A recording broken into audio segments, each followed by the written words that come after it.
Hey everyone, happy Monday and welcome to another episode of Day in the Life of Vintage Classic Specialist. So this project just came in today, 70 Karmann Ghia. Stay tuned here toward the end of the episode and I'll talk about this and show it in a little bit more detail. In the meantime, let's see what Rafa did today. So to no one's surprise, he continued working on the 36 horse here for the 54 barn door. So major things he did was he made the spark plug wires. So I bought, I think it was 10 feet of this cloth covered wire off a vendor on eBay. And then we bought a donor set of Bosch style wires. And then Rafa basically took the ends off those, cut these to length and put them on. We've got a crimper tool for doing spark plug wire ends. So yeah, and then obviously routed them through the wire tube here. So super clean installation. They just kind of tuck back in there and then come out on the ends of the engine. So yeah, very cool. Another thing he did was the hard lines for the oil filter system. So he wasn't really happy with how this one had come out. So he went ahead and redid it. And then at the same time, he made this one, which is on the feed side. So this is coming from the pressurized side right there, which is by the oil galley that feeds the idiot light basically. So oil goes in through here. This fitting has a restrictor on it, so you're not just like stealing all your oil from the bearings to filter it. You're taking a very relatively small amount, filtering it, that dumps back into the case right here through this hollow stud. So yeah, remade those. And then he also started working on the feed side of the carburetor. So fuel pump outlet here. We took an Okrasa dual carb fuel line set from Wolfsburg West. And I think Rafa shortened it here a few inches to kind of bring the whole thing down. And then went ahead and made like a little jog in it to go around the generator. I think the Auto Technic ones were like this also. They had like a little curve where they went around the generator, so kind of cool touch. These carburetors sit pretty low, unlike the Okrasas, which sit up real high, so the fuel line comes across, kind of more like here. But on these, yeah, I went ahead and jogged over there, back down. The fittings for these are at zinc plating, so for now, this tubing just kind of ends there. Likewise, this side just ends here because the fittings are being zinc plated. But yeah, once fittings come in, we'll finalize these bends, and then between the fittings here and this will be essentially just a piece of hose to connect those. So that's that.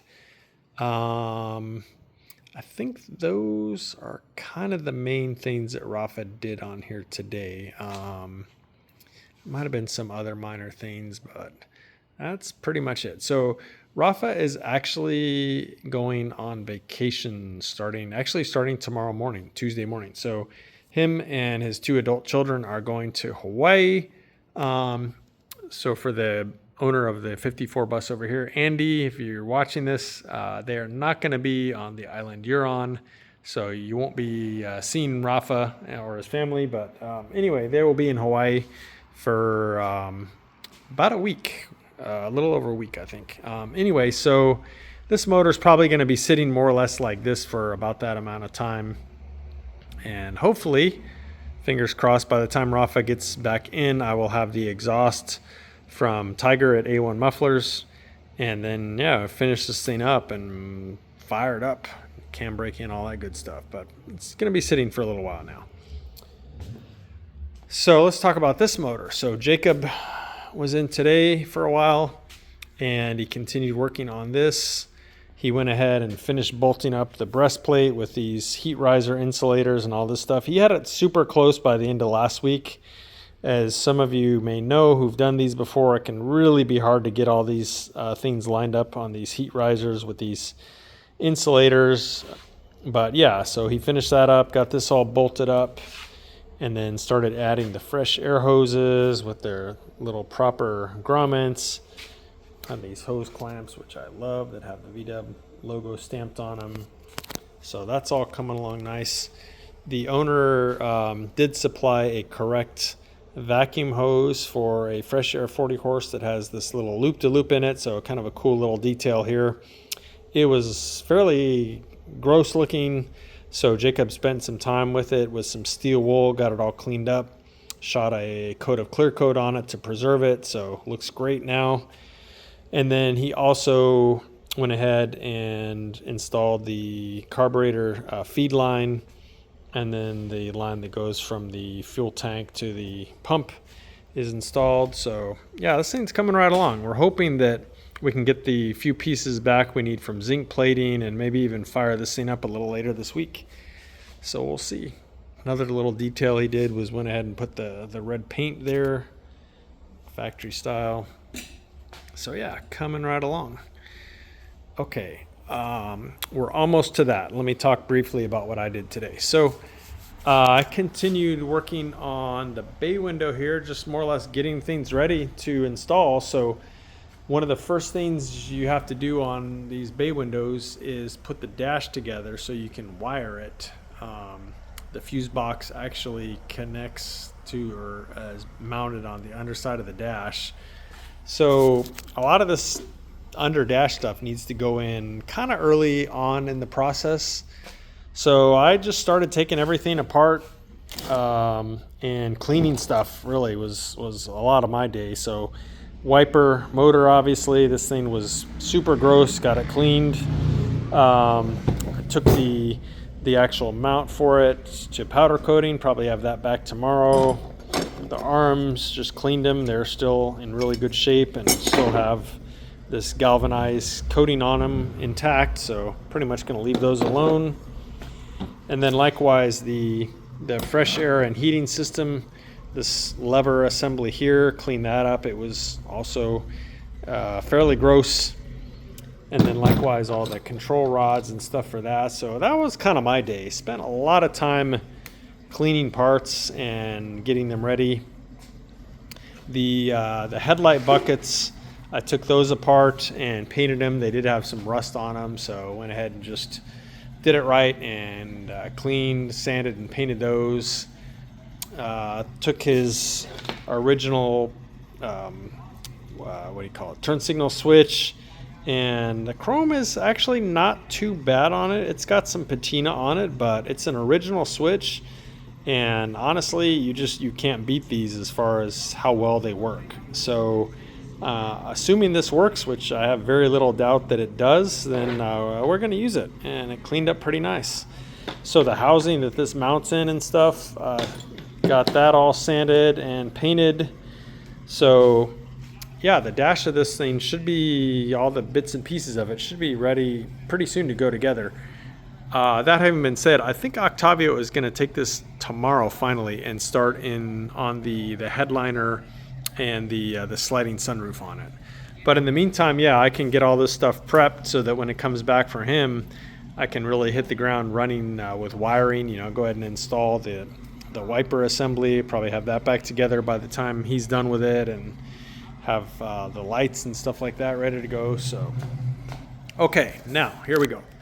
So this is a 1970 Karmann Ghia, obviously, that has come in for a full restoration from Nevada. And so I'll have to double check our text messages, but I want to say that the current owner whose dad originally acquired the car, I want to say their family is the second owner of this. I'll check our text messages and see if that's true. If that's not true, I'll correct myself tomorrow. But yeah, I think they're like second owners of this car. Anyway, this car is super, super clean. I mean, this thing, I don't think it's ever been in a wreck. It's just everywhere, and I don't know if it spent its whole life in Nevada or not, but it's super dry. I haven't yet to see any little hint of rust on this car. The motor actually runs. The tow truck driver just drove the thing up the driveway, and then later this evening I backed it into the shop. Fires right up.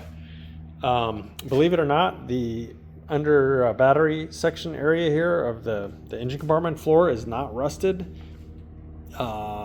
yeah, so just amazing condition. Again, I have not seen any signs that this car has been in an accident. It's just really, really solid, dry.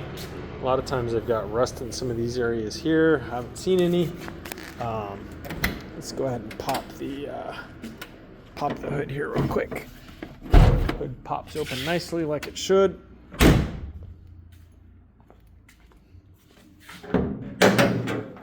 There we go. So yeah, very clean. And check this out. Almost every Karmann Ghia you'll ever see, you'll see like signs of Bondo or bodywork here where the nose of these things gets pushed in. Zero sign of any of that going on. Likewise, the sides here, I don't see any sign that this car has ever been in a wreck, like not even so much as a fender bender. So yeah, really solid car, just really great candidate for a restoration here. I mean, this car is just amazing, like everywhere you look. So should be a fun and relatively simple restoration. I'm sure once we tear into it, we'll probably find some things, you know, who knows, this channel could be rusted out a little bit under here, but overall, yeah, I don't really see any areas of real concern on this car. Bumpers are in great shape. Who knows, they might even clean up and not need to be re-chromed. We'll see, you know, once we start looking at things through the magnifying glass, so to speak. But the other thing I need to check with him is the car obviously was this color orange, and I don't remember the name of that orange off the top of my head. I don't know if he wants to keep it that color or not, so I need to check with him on that. And then it does have MP8 spokes on it, which actually I think look really great on a Karmann Ghia. But again, I don't know if he wants to retain those or not. It does have disc brakes on the front already, which I think was probably, again, his dad fiddled around with this car a lot. So I'm guessing maybe he did that upgrade, because I don't think a 70 Ghia would have come with disc brakes in front. I could be wrong, but not 100% sure on that. If somebody knows, let me know. Otherwise, but regardless, yeah, that's a good upgrade, or it's great if it came stock. But there you go, guys. So super solid car, and should be a fun restoration.